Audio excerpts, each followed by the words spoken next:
Hello everybody and welcome back to this tutorial, and right now what we are going to do is we'll actually code a program that will help us to sniff the credentials from the FTP login. Now the FTP is really insecure. It sends the credentials, by which I mean username and password, in an unencrypted plain text, and all we have to do if someone is logging in from our local area network to the FTP is sniff for the packets and run our program, which will print out the username and the password. So let us see how we can do that. First of all, let us go to our Python programs, and before I do that, let me just enlarge this. Where is the enlarge? Okay, so it's here. Zoom in. Go to my local network programs and let us nano ftp sniff.py.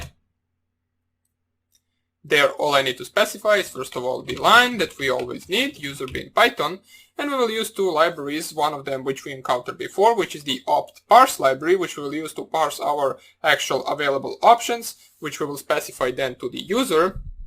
And we also need to import this kp.all library, which will help us to actually sniff the packets and print the username and password from the packet. So let us import it. So import opt parse, and from kp.all import all, which we specify by this star right here. And for now on, what we want to do is first of all parse our settings, see what we will need in order to run this program. So what we will need is basically just to specify the usage of the program itself, which will just be running over the program, and specifying the interface on which you want to actually sniff. So basically if you type, let me just show you, if you just type ifconfig, you have multiple interfaces. In my case I just have two, and one of them is the loopback interface, and I will specify this interface to be the interface on which I'm sniffing on. So you will most likely also have ETH0 if you're running on the actual Kali Linux machine. So let us go to the FTP sniff and see how our code will look like. We need to make first of all the main function, and in that main function first of all we want to parse the options. So we will use the usual thing, the parser, which will be equal to the opt parse dot option parser. This is something that we used before, so nothing really new for us, and in there we want to specify the usage of the program for the actual user. So we can do it by this, specifying double quotes or single quotes and just printing usage of the program. So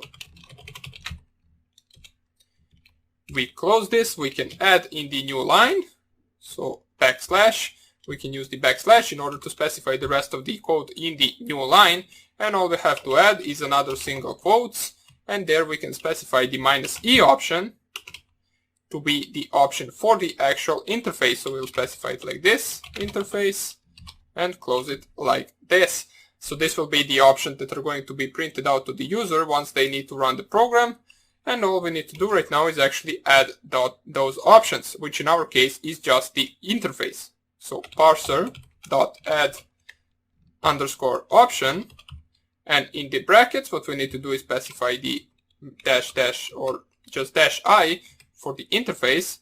We will select that destination to be equal to the actual interface itself, and then in the next line we can actually specify the type to be equal to the string, which we specify with this. Now why I'm not explaining this is something that we did previously at the beginning of the course, so this you should already be familiar with this code right here.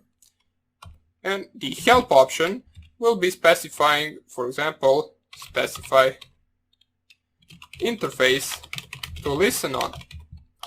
So you can specify something like this.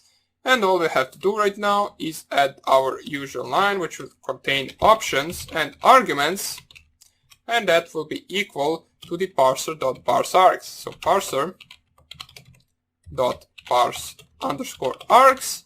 We open and close the brackets, and right now we actually need to check if the user has specified this option. So if he didn't specify the option, what we want to print is we want to print our usage of the program.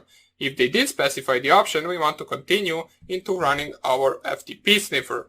So We can check that as always with the if options.interface, since that is the actual destination that we specified as an option, is equal. We need to specify double equal, since one equal, if you remember, will be only giving the actual value to the variable. So we need to specify double equal in order to check if the options.interface equals to none. If they do equal to none, what we want to actually print is print the parser.usage. And once we print that, we can exit the program, since user didn't specify it correctly and needs to run it once again. In the else statement, we want to specify that conf.iface will be equal to our options that we actually used in the parsing part. So this is the options, the only option actually, options.interface, which we specified right here. And what we want to try is try to sniff for the packets with this command. So we will try and accept. Accept can be actually storing the keyboard interrupt. Since this is a sniffing program, we will sniff until the user actually wants to stop, which they can actually stop with just pressing Ctrl C, which will close our program correctly. So keyboard interrupt, and then we will exit the program. In the try statements, we will actually run a function which will be the sniffing function. So sniff, we want to sniff on the TCP port 21. Now the reason why we are sniffing on that port is because FTP is actually running on port 21. You can check that out on your Metasploitable, for example. If you open your Metasploitable and run an nmap scan or run any port scanner that we actually coded against the Metasploitable, you will notice that it is running FTP on port 21. And all the other machines and servers are also running the FTP on port 21. So we will use the filter to be equal TCP port 21. And the actual packet that we will prompt back to the function that we didn't code yet will be equal to the FTP sniff function. So we will code it just like this. And then we will code this function in the next lecture. So for now on, what we did is we coded our main function, which contains the available options, or just one option in our case. It checks if those option is specified once running the program. Else we gives the options.interface to the conf.iface, which stands for interface.